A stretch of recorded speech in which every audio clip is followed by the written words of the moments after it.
You know what time it is. It's your favorite social media coach, Tramel Howard. Coach Mel in the building with your favorite cool uncle, Uncle Flood, and they're going to take you inside the game. So sit down, relax, get your favorite beverage, and hang as they take you across the SWAC, especially in Southern University football and professional sports as they talk Monday Night Football here on Inside the Game. All right, let's get into it.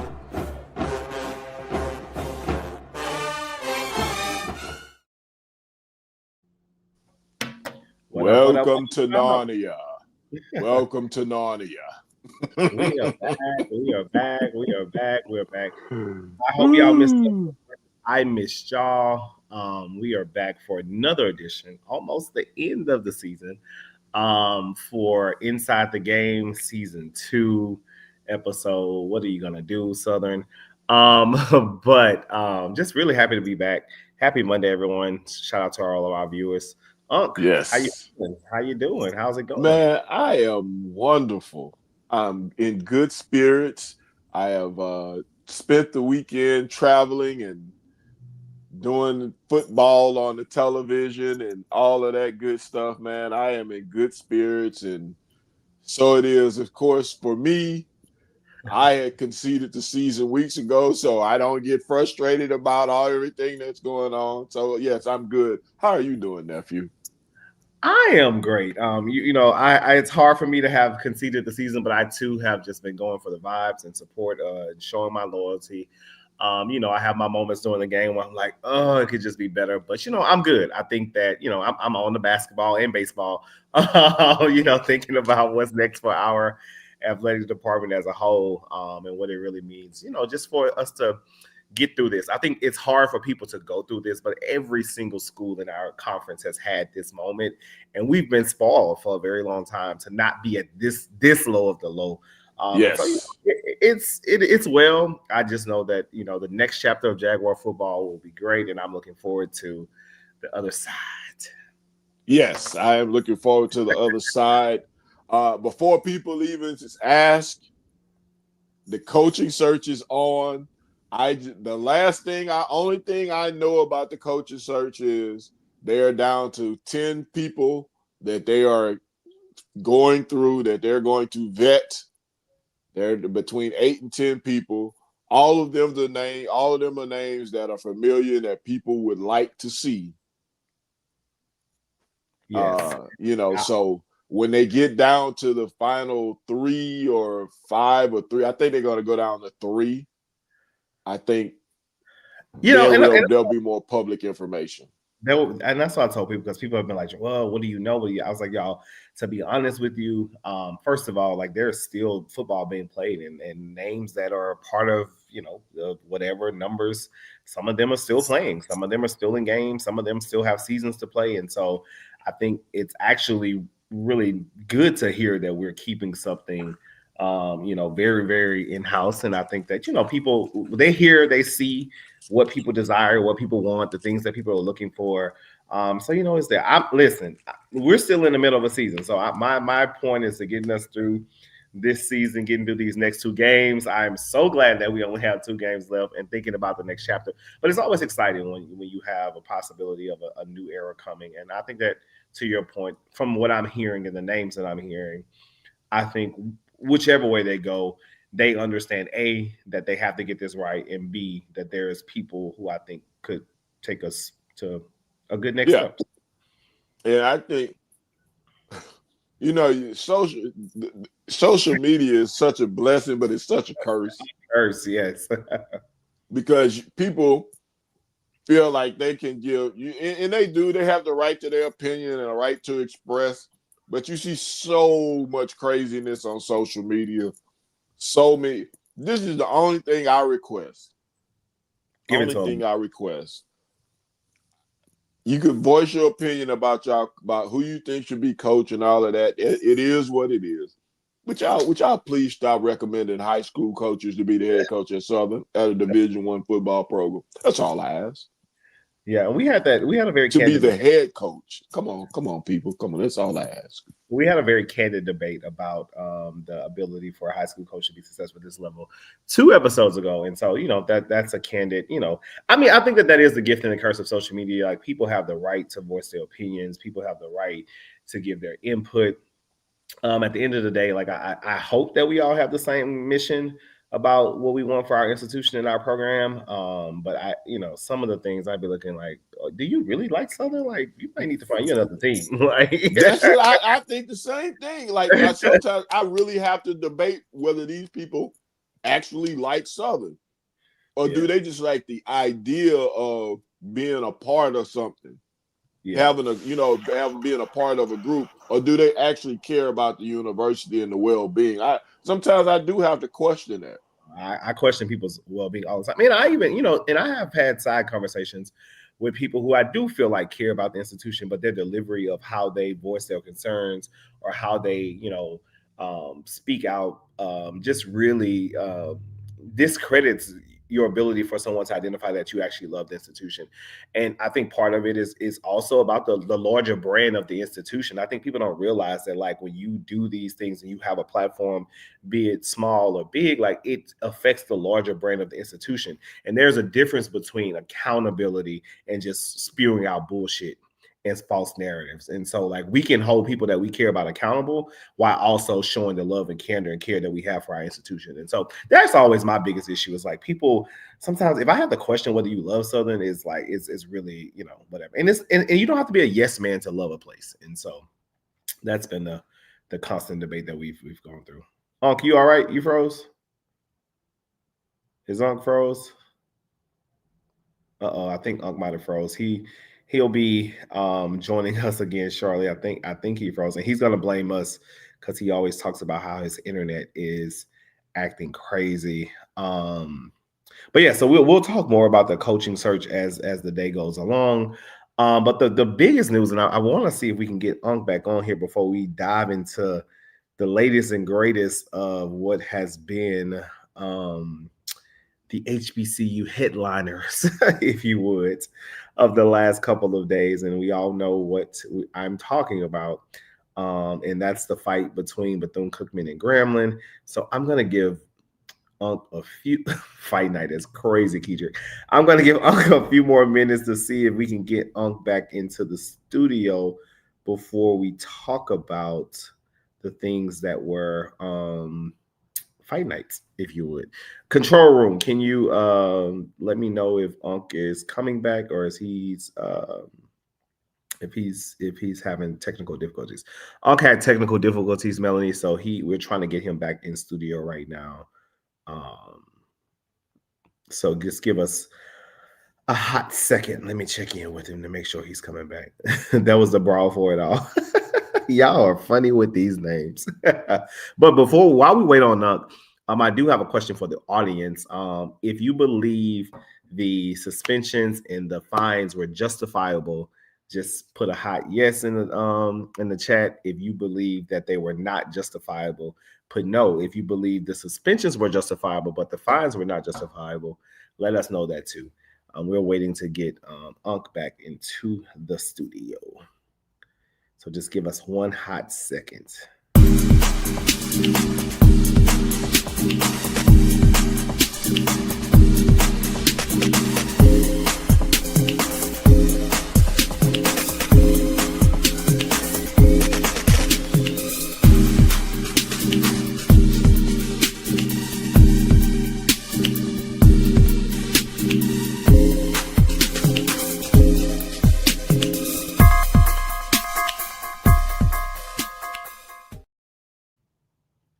All right, so that was our sponsor, Pat McGee, my Pat McGee law firm, 700 St. John Street, Suite 500, Lafayette, Louisiana, 70501 337-476-2433. And that is the Pat McGee law firm. We thank you for being a proud sponsor, continuous sponsor of Inside the Game. Our next sponsor is obviously the Southern University Agricultural Center, www.suagcenter.com. 771-2272. We thank you also, Ag Center, for your continued support to keep us on air week to week to week. We appreciate the love, the candor that you all show Inside the Game. And as always, you can become a proud sponsor of Inside the Game by visiting our sponsorship apps, opportunities, and the like. We look forward to you continuously staying inside the game with Coach Mel and Uncle Flood. You can visit our website, bit.ly/inside the game. QR code is there. Scan it. Be a part of all of the action. We don't have Unc back just yet, but as I can see, their comments are going crazy around these suspensions. So if you were not paying attention, if you have been sleeping under a rock, there was a fight after the halftime of the Grambling and Bethune-Cookman game. There's several conversations around how it all started or what started what or what was what. But the SWAC came down with their suspensions today, and I will read to you directly from the SWAC's website. During their press release, the Southwestern Athletic Conference has announced suspensions and institutional fines stemming from a halftime altercation that transpired between the Bethune-Cookman University and Grambling State University football teams on Saturday, November the 8th. We're extremely disappointed by the events transpired during halftime of the Bethune-Cookman and Grambling State football game. Acts of the nature have zero place in the Southwestern Athletic Conference and intercollegiate athletics. The conference office has and will continue to enforce a zero tolerance policy for all acts deemed to be unsportsmanlike and contrary to the high standards of good sportsmanship we expect from all individuals associated with athletic programs within our league. After conducting a comprehensive investigation, they have instituted 27 student athletes, 9 from Bethune-Cookman, 18 from Grambling, and 3 of those have been disciplined for 2-game suspensions due to the severity of their actions. In addition, Bethune-Cookman has been fined $25,000 and Grambling State has been fined $40,000. If you did not see the brawl, here is a clip of what happened on Saturday in Grambling, Louisiana.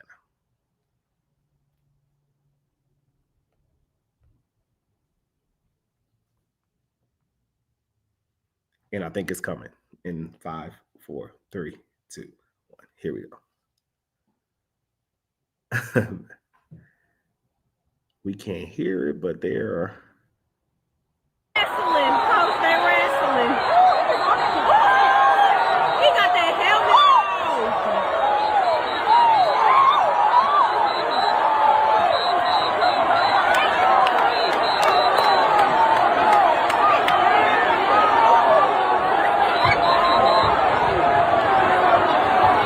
Baby, this is ghetto. This is why y'all in the SWAC. This is ghetto.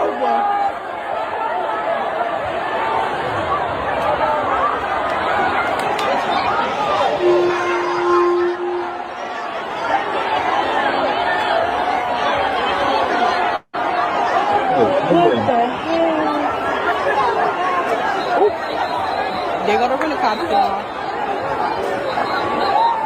Girl, they down there tussling. Well, is the game over? Well, baby, it was a couple of them that we would have to take out the game book. Baby, we would just have to quit the game. Baby, the game just gonna have to end. Oh, baby, he's still mad. It's number 33 right now.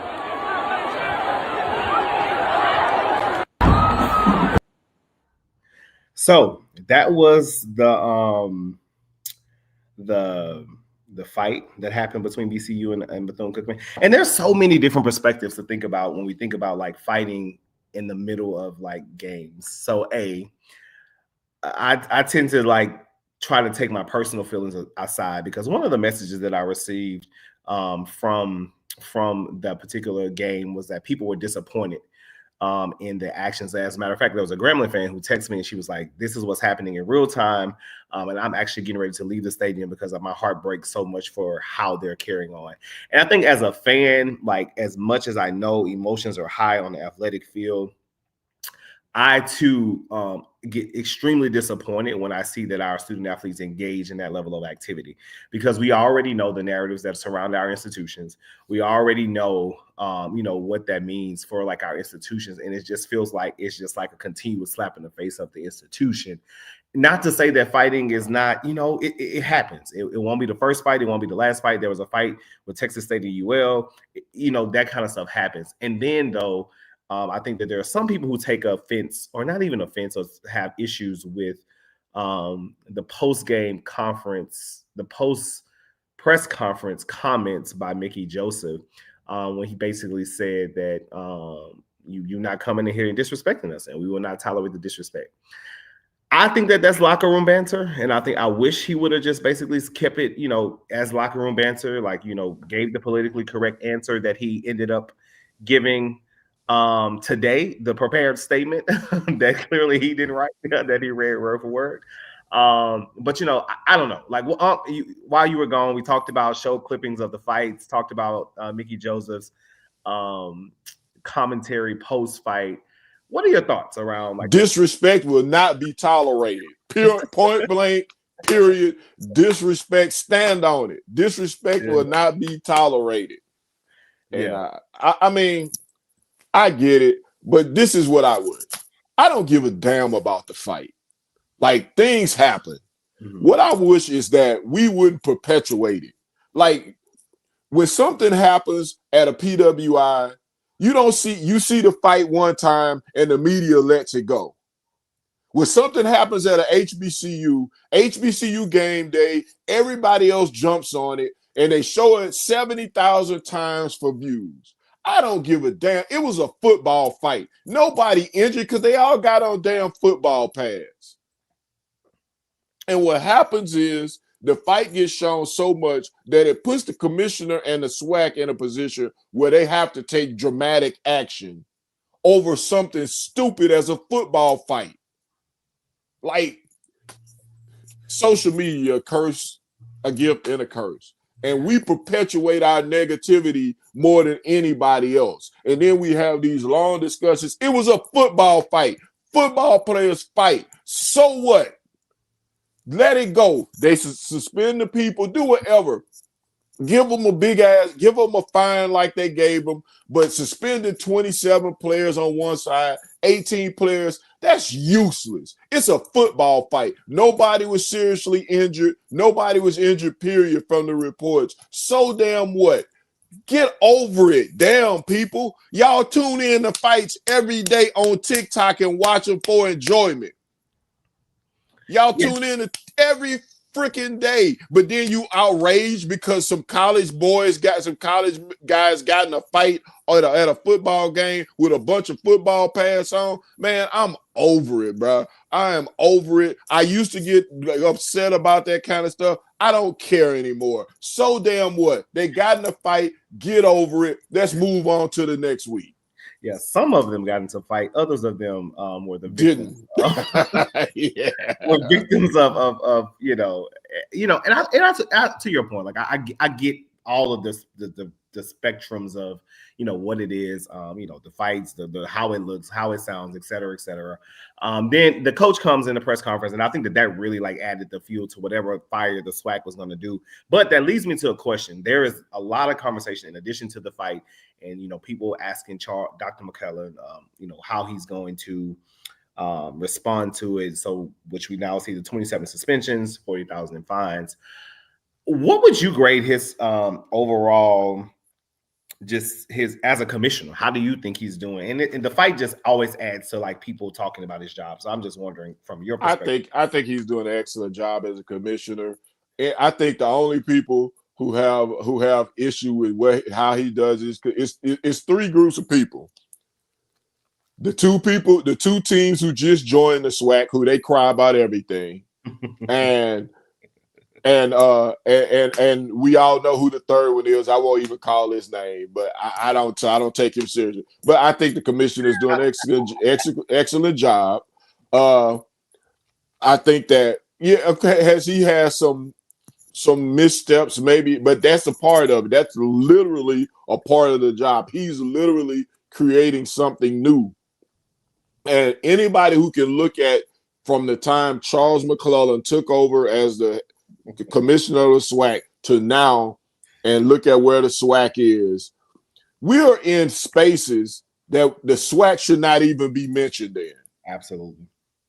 So anybody who's going to look at it as and be fair about it, this man has brought us leaps and bounds. He's taken us to areas and he's steadily doing new things for the SWAC and trying to get the SWAC in a position to be even better. Because when I see people make these arguments about the job he's doing, they're always doing it in comparison to the SEC or the Big Ten. And I'm like, that's not what and I say this all the time, even like with Southern or with any school.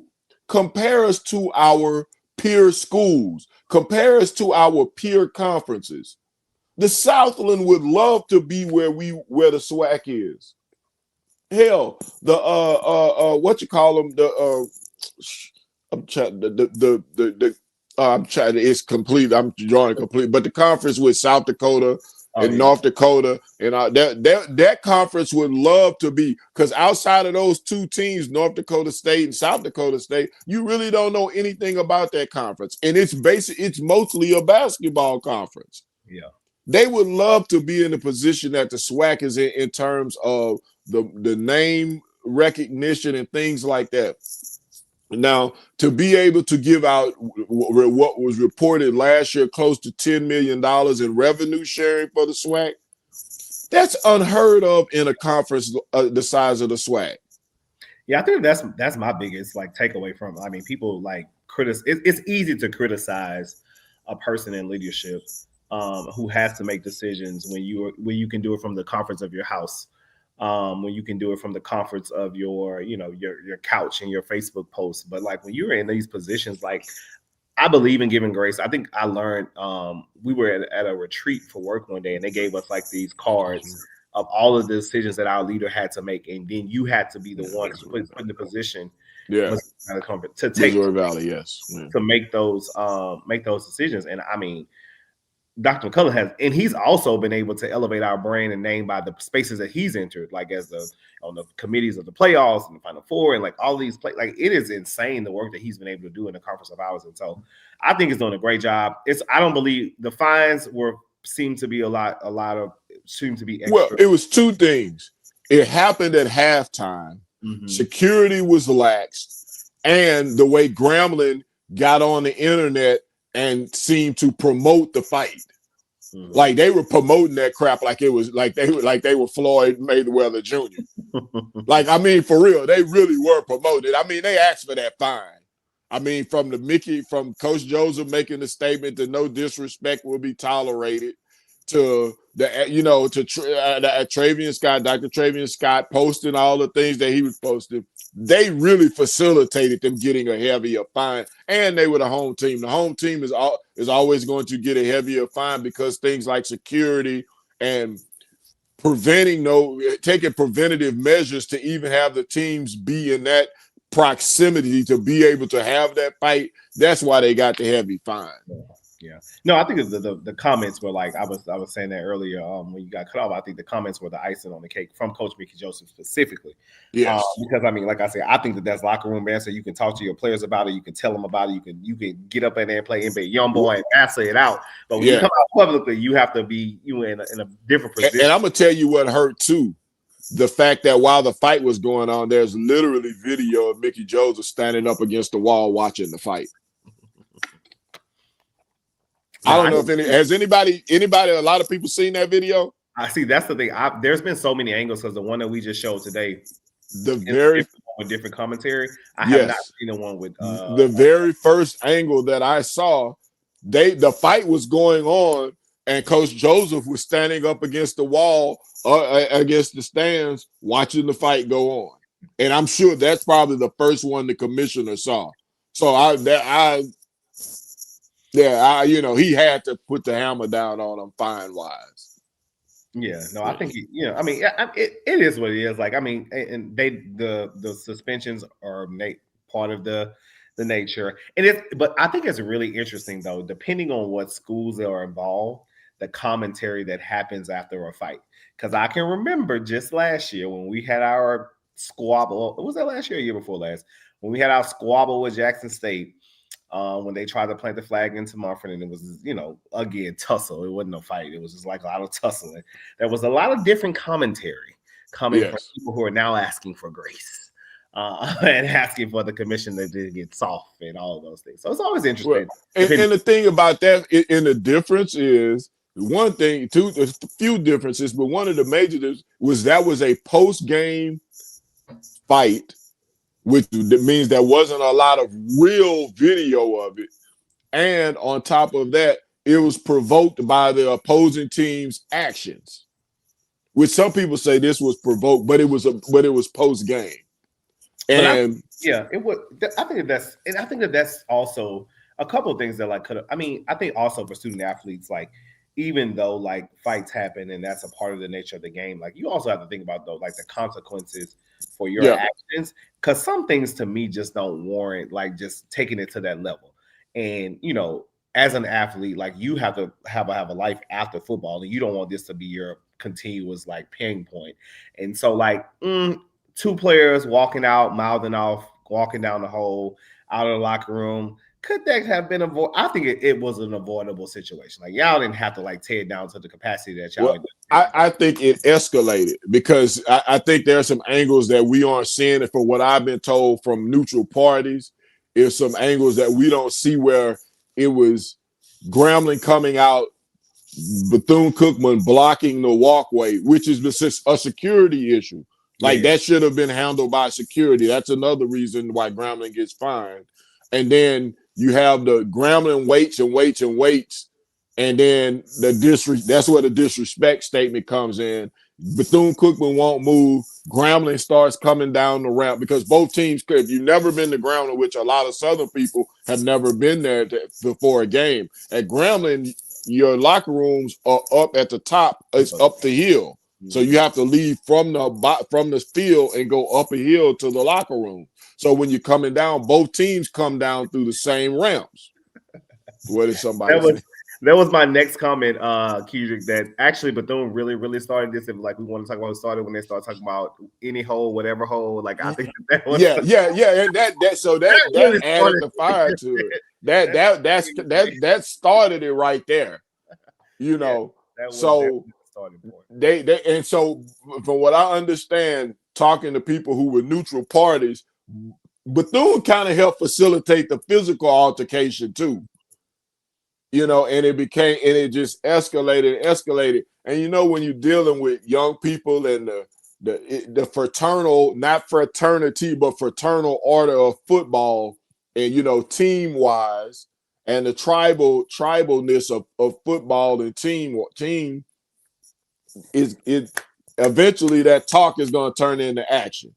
Yeah, and I mean it carries a long-term, sustainable. Now Bethune-Cookman and Grambling is a game that people normally wouldn't talk about, that they will be talking about for some time to come and some energy to come. So switching gears from the fight, shout out to, the game happened. Grambling ended up winning the game, and that's that. So seeing where we are in the SWAC season now, we've seen some teams progress, we've seen some teams regress, we've seen some coaches be let go. What are your predictions for how this thing is gonna pan out? All I'm gonna say is I don't know who's coming out of the East. But from what I saw, I did Prairie View in Alabama A&M. Congratulations! Thank you. I did Prairie View and shout out to my man Morrell Carter. He did the play-by-play, and I would not want to meet Prairie View in the championship. Right now, Prairie View they got it rolling, man. What I saw Saturday, Prairie View is going to be formidable. And I think this could be the best SWAC championship game that we've seen in a long, long time. I know everybody at Crown Jackson State, the powerhouse, the perennial, they're better than everybody else. Well, we know now that Jackson State isn't better than everybody else. They're not head and shoulders, even with Jacoby with quarterback situation. Yes, the quarterback situation. Even with the starting quarterback, they're not head and shoulders above everybody else. We've seen that with the way that they played against Alabama State, and Grambling beating them, even though Jacoby and Morgan got injured in that game. Prairie View, on the other hand, Prairie View, that when that quarterback is on and his confidence is going, Prairie View is hard to beat, man. And I for a long time I was calling him Coach. I was calling him everything but Coach Jackson, but I got to give him some credit, man. He has it rolling at Prairie View right now. And I think that the thing that impresses me the most about Prairie View from week to week, I tend to agree. I don't, in rivalry games you can never count a team out, and so Jackson State has some decent opponents coming for the next. Somebody's at my front door. That has some decent opponents coming in for the next. Hold on one second. I got to really check this out. We'll go check it out. Check it out, and I'll just keep talking. But yeah, Prairie View has some tough opponents coming in. Jackson State has to finish out the season and figure. They have to play. I think it's I know they have to play Alcorn, but they have to finish out. They have to win out to actually be able to actually get into the SWAC championship. If not, if they lose, then Alabama State will represent the East in the championship. So, that's one thing. But Prairie View right now, they're rolling. Their schedule is conducive to them making it to the championship. They only need one more victory. A Prairie View win, and I think a Grambling loss would put Prairie View in the championship. So, this thing is still kind of up in the air, but on the East side, any team from the East, will have problems with Prairie View. Yeah, and that's what I was saying before. It was Amazon before the door. I think what has impressed me the most with Coach Jackson and team is his ability from week to week to make progress. Like, we've seen teams regress week to week, but it seems like every single day, every single week to week, Prairie View is making progress. So that's going to be an interesting SWAC championship game. And the thing I was going to say right before was that Jackson State's road, Bethune and Alcorn, you can never. I'm getting. Is that your screen, your big screen, Unc? From the other, I'm actually. Oh no, that's not what I wanted to do. I messed up. Okay. But yeah, so I think it's gonna be an interesting closeout to the season and see what happens. But I will be interested to see a PV State game or a PV Alabama State rematch, because that was a decent game. Prairie View hung in there much better than folks thought, because people thought that Alabama State was going to come into Texas and just run over Prairie View, and Prairie View proved otherwise. So Coach Jackson, run for Coach of the Year. I mean, I think to me, he is the Coach of the Year. Yeah, I would think that he is the criminal, like the favorite for Coach of the Year. As just thinking about what he's been able to do with that program. And also shout out to Coach Jackson for holding his fans and his fan base accountable. I mean, people, we make jokes about it in those SWAC groups, but I love to see him charge them up about showing up for their team. Like, you have the number one team in the West, and you should be putting bodies in the seats, like, period, the end. So shout out to Coach Jackson over there. And I think, Edwin, to your point, over TC, yeah. And over TC, not because TC has proven time and time again that he is a great coach and was a great pickup and hire by Jackson State. And I like TC. Like, I actually like TC as a coach. And just his ability to get his players to play for him, and his ability to come after the Dion era and to do all of those things, et cetera, post Coach Prime. And so I think TC is a great coach, and we've seen that over and over again. But for me, Coach of the Year is like the full body of work that you've been able to do.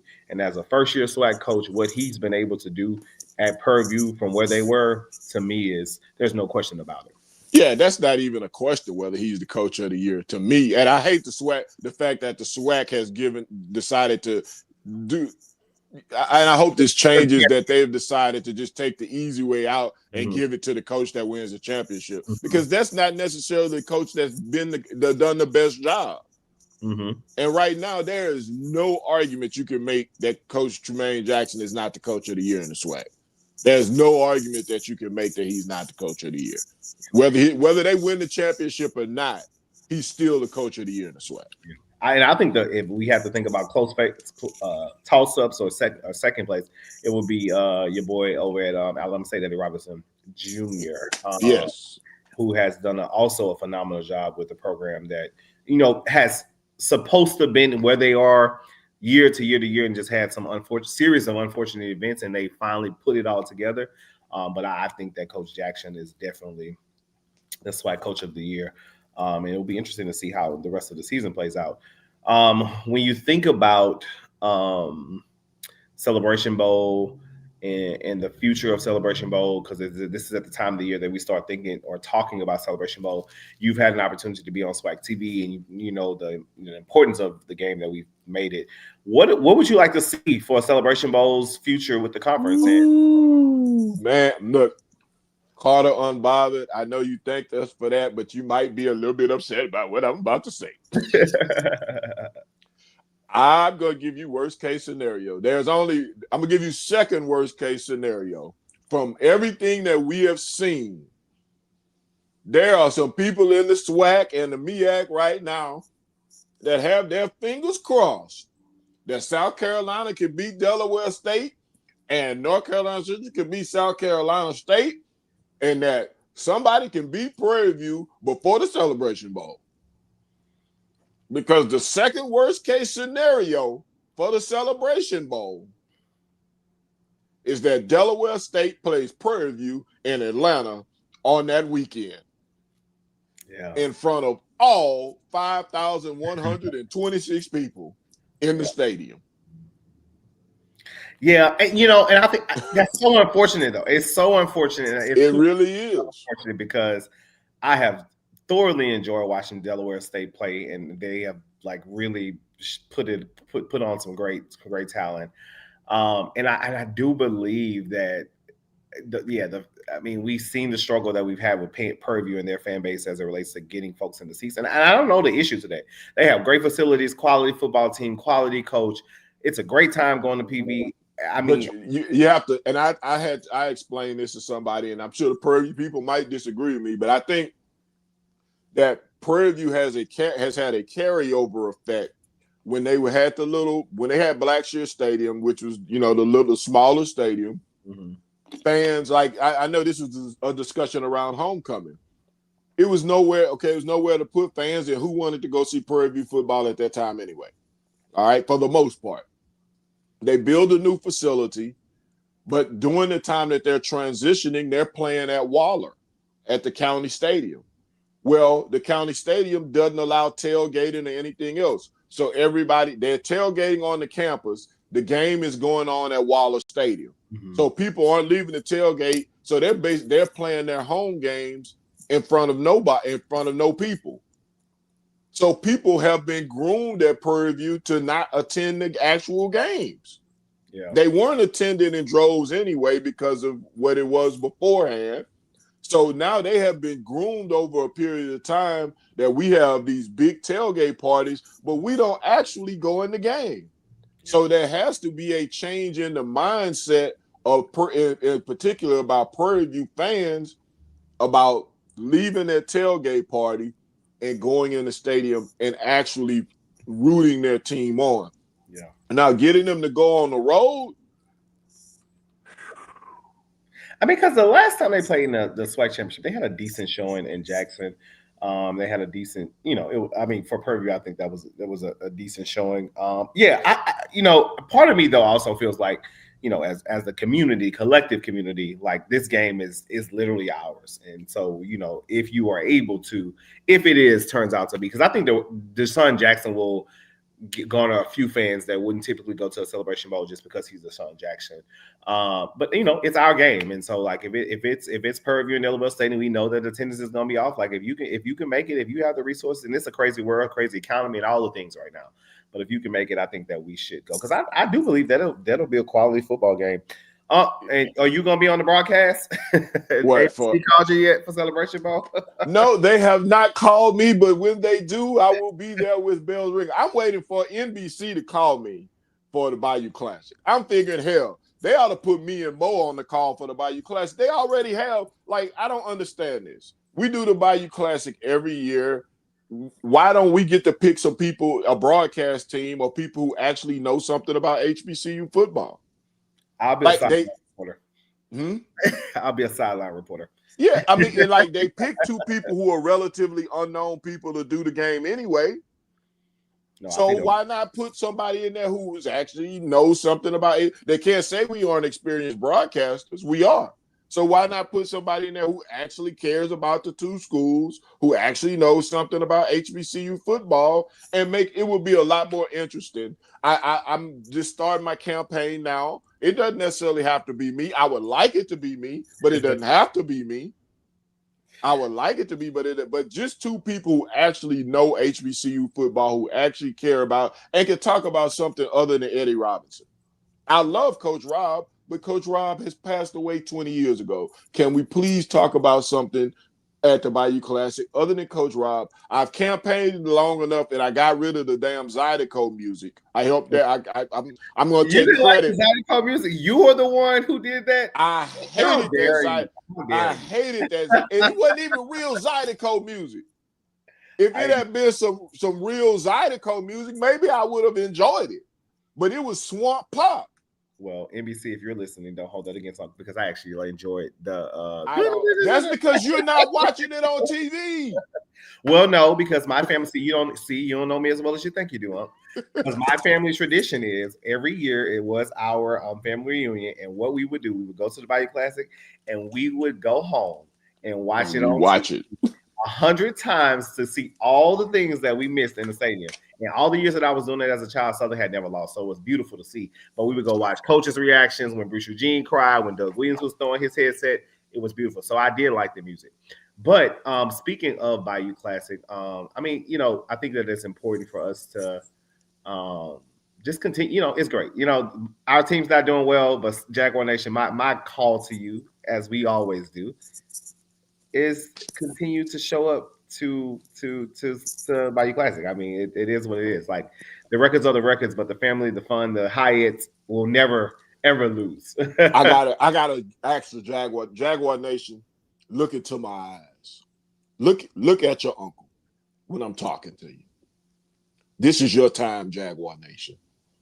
All the ups and downs and the trials and tribulations of being part of the Jaguar Nation, from people saying you fell off from a nation to a township. This is your time, Jaguar Nation. Forget the records. Throw the records out of the window. Don't worry about the records. Worry about the vibes. This is the time to set a vibes precedent in New Orleans to show all those other classics. The Magic City Classic, the Florida Classic, the Boombox, whatever classic it is. Show them why the Bayou Classic is what it is. It is about vibes. It's not about records. It's about the Jaguar Nation showing up and representing the way that we do. We don't care that we're 1-9. What we care about is packing the Hyatt lobby. What we care about is being at the Superdome. What we care about is sharing the great vibes. I need you to look me in my eyes, sharing the great vibes that we have brought about for 50 years. We have literally set the vibes precedent in HBCU football. Nobody can set the vibe, and nobody has the vibes of the Jaguar Nation. And now is the time to show it. I don't care where you're coming from. You pay for your hotel. Don't give up that hotel room. Don't give it up. Don't give it up. You got your tickets. Don't sell your tickets. Don't let your family say, I'm not going to the game. No, you pack up your vehicles, you get on that plane, you get on that train, and you come to New Orleans, and at 12 o'clock, I expect you to be in the Hyatt, packed with drinks in your hand, ready to vibe out with the Jaguar Nation. Now let's go get it, Jaguars. Coach, you need to get that pregame speech every week up and leading into the Classic because for real, I feel like I'm about to go get my shakers and I'm about to go sit down because I feel fired up, like I really do it. But I mean, I really think that's it. I really hope that the energy is like we're a 10-1 team. Like, listen, yes, let's go. Think like, about all the people that you're going to see. Think about all the people that you hadn't seen in years that maybe you didn't make it to homecoming and you decided that you were going to come to the Classic. Think about all the people. Think about the good vibes. Think about the good vibes, seeing your homeboys, seeing your homegirls, seeing that maybe after you've gone through a little split up now, you might have gone through a divorce. Whatever. Okay, you go. Think about it. Think about the hookup possibilities. Think about the hookup possibilities in the lobby of the Hyatt. I need you to get the vibe, Jaguars. I need you to catch the vibe. Let's go. No, that was listen. You said it all. I ain't gonna say nothing, okay? I'm just saying, this is about vibes. Like we really have to have the vibe right now. I'm going to get my suitcase literally right now and go to New Orleans, and I'm gonna just wait until they let me check in. That's right. That speech got me fired up.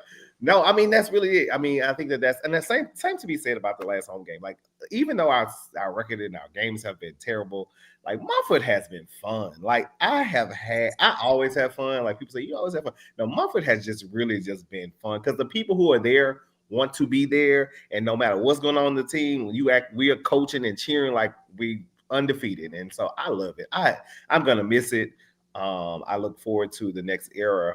And for the last 10 minutes that we have together, transitioning just a little bit, basketball season. What are you anticipating with Coach Johnson and squad, and what you like what you see? I've seen them twice. I like the athleticism.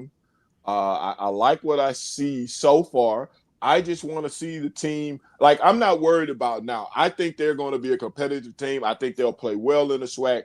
I just want us to finish. Yeah. That is this next step for this team, the ability to finish, to go to the SWAC tournament, win the tournament, and go to the NCAA tournament. I think they have a good team. I think as they play, they're going to get better. I don't know if they're going to beat somebody in the preseason or whatever, beat one of the larger Division I schools. Maybe they will, maybe they won't. But I like what I see out of this team, and I think they can go far. I think they're going to be definitely in the hunt for the SWAC championship, if not the favorite. And I just want to see them play better at the postseason and be able to close out and maybe get to the NCAA tournament.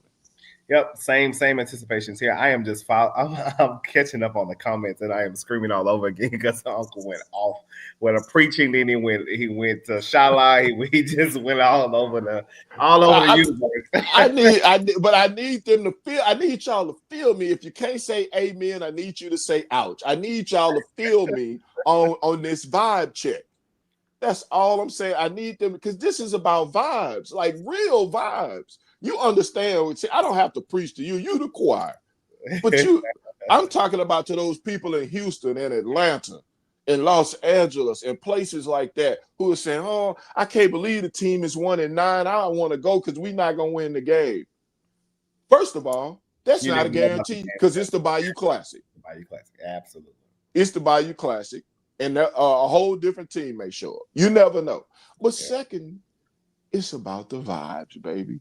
Drinking some drinks, hugging some necks, having a good time, eating some great food, and just being around your people and loving on your people. It's right after Thanksgiving. The Bayou Classic is a perfect opportunity to give thanks for all the things that are good in your life. Yeah, it's a perfect opportunity to re-engage. So sualumni.org, if you are not active into the alumni chapter, it's all the things, all the energy, all the vibes in a way to make your voices heard for our institution.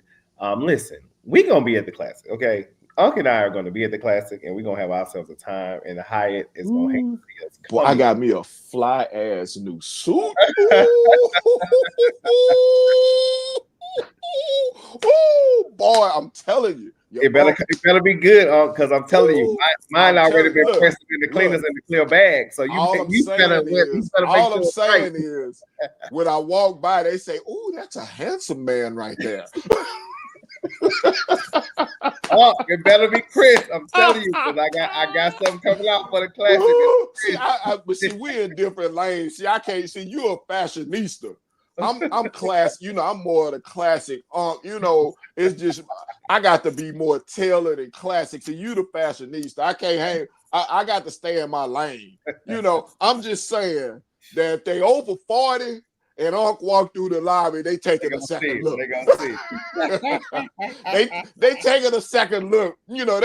They taking a glance when Unc walk through the lobby. They gonna be like, oh, that's Flood. Oh, okay. I see you, Flood. Monk is gonna have the second look at the classic. That's all I'm saying. That's all. It's really. I mean, now that I think about it, the vibes really gonna be vibing. We're gonna be leading out of the classic with the vibes. We're gonna be getting ready to hire a new coach. Yes, coming into basketball season with an anticipated great things to go. Man, listen, like I'm literally about to get my shakers and sing the fight song and go sit in my seat. Let's go. I mean, the Saints ain't nobody gonna be sitting in the seat for the Saints game because they ain't coming to that. So let's go early. That's right. We're gonna be fired up. Let's go. Get your outfits out, ladies. Look. If you're single and you want to meet a guy, this is the time. The vibes are gonna be right. He's not going to be too involved with football. He's there for the vibes, too. He's looking to meet you. Man, if you're looking to meet a nice lady, this is going to be the perfect spot. They're coming from Atlanta. They're coming from D.C., all Vegas. Of those places. Uh-huh. Y'all get together. It's vibes. Get together. It's a nice Bayou Classic weekend. You're going to be in a great location. In a city that's romantic. You can have some great food, meet you somebody new, or meet you somebody old. It's Bayou Classic. It's vibes. Trust me. Homecoming part 2. But yeah, the vibes will be vibing. Listen, we thank y'all. We appreciate y'all. It's been a rough season, but we've been able to get through it with y'all. And to cross at this point, it is senior day on Saturday. Me and Unc already at the Dome, so y'all hold down muffin for us. Senior day Saturday, we play Texas Southern. The game is at 2:00. We have like 18 seniors, I believe, that we will be honoring. If you want to contribute to the senior day, whatever you think seniors should have, hit your boy up. The Quarterback Club will be doing a special presentation as we always do for the seniors. We play Texas Southern. If you're not coming for the game, you can't come for the band battle because it is going to be it's always a great time when you have old directors. Now that's where they're gonna need security for the band battle. That's where they're gonna need security. And listen, and I don't blame them because if you go on I'm just gonna say this because if you go on a podcast talking mess about me, I don't ever forget. See, that's what exactly. That's why I'm different. That wouldn't be no band battle. We never would get to the battle. Yeah. We never would get to the battle. It wouldn't have been a battle. I'd have been waiting for them when they got off the bus because can't neither one of them fight. So I don't know the abilities of any of those people. Hey, I know their abilities, and I'm gonna tell you, can't neither one of them fight. But I'm gonna tell you, like the great Shamel Howard said, I believe in slapping people in the next week, so I don't have no problem with people fighting, especially as grown ass men. And you get on a podcast talking trash about me. Oh, I'm gonna meet you coming off the bus. We're gonna have a discussion. We're gonna move some furniture or something. Something is going to happen. I don't believe in sugarcoating things. And so if you feel like you can get on the internet and go crazy talking about me and saying this about me and doing all this about me, it ain't no politically correct when you see me is up there. So listen, I'm not condoning tussling, as the people like to call it, but I am saying that disrespect would not be tolerated. It would not be tolerated, and I condone tussling. I condone tussling. I condone it. Tussle. As long as they look, this is what I say. Nobody from Texas Southern's band, none of their band directors should be allowed to come down on the field in the fifth and do anything but walk out of the stadium on the track. Yeah, don't come over there. That's all they are. Now, I'm with it. Now, Listen, I understand diplomacy, as they would say, and I understand being diplomatic, but like some things are just drawing the line. And like, I truly believe that our people don't have to like our band directly, and but he's unproblematic. He goes.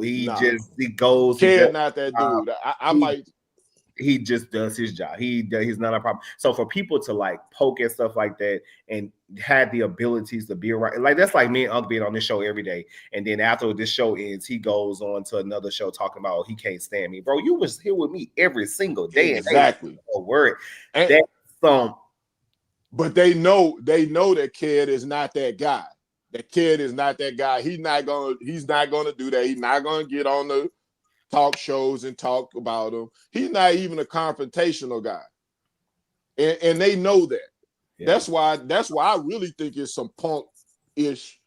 You know, I really think it's because they do know that. They know Kid is not that guy, but that guy, I am not Kid in particular. But every time you underestimate one of those guys will be the one who would tear your ass up. So y'all better. and that's when I get to singing like. All I gotta say is, before they play one song in there, hold on, before we get there was a conjoined effort. And when it wasn't just our previous director, there was a joint podcast. That was the band director from Texas Southern was sitting there right beside our director saying all the negative things about Kid. So it was both of them. It was both of them. Yeah, it was both of them. Listen, you can feel how you feel about a person, but just stand on it. Like stand on that and don't like try to change the narrative around what is not. Say what you say about me, stand on that. But when you see me, stand on how you feel. And that's all I'm saying. Like, listen, don't try that. And to say the type of things that they've said, all right, you expect that from one of them. That's why he's that's why he's kind of out of the business right there. You expect that from one of them. He's bitter, he's mad. I get it. But the other one is supposed to be a professional. He literally works at another university. Like he is literally the head band director at another university. Yeah, and I think part of the misfortune and but again, chaos creates great things because now people can talk about this banter between bands, knowing that where they came from, and that's all I'm saying is that it makes for a great senior day on the Bluff. Yes, so shout out to the seniors. Shout out to the seniors. Outside of this year, y'all have fought hard. Y'all have had a great time. And at the end of the day, whether you are successful on the field, you're still going to be soon to be graduate of Southern University. And we care about like that legacy and that pride and tradition that is that. So at the end of the day, you are a student first, and your matriculation to Southern University will allow you to be whatever you want to be in this world.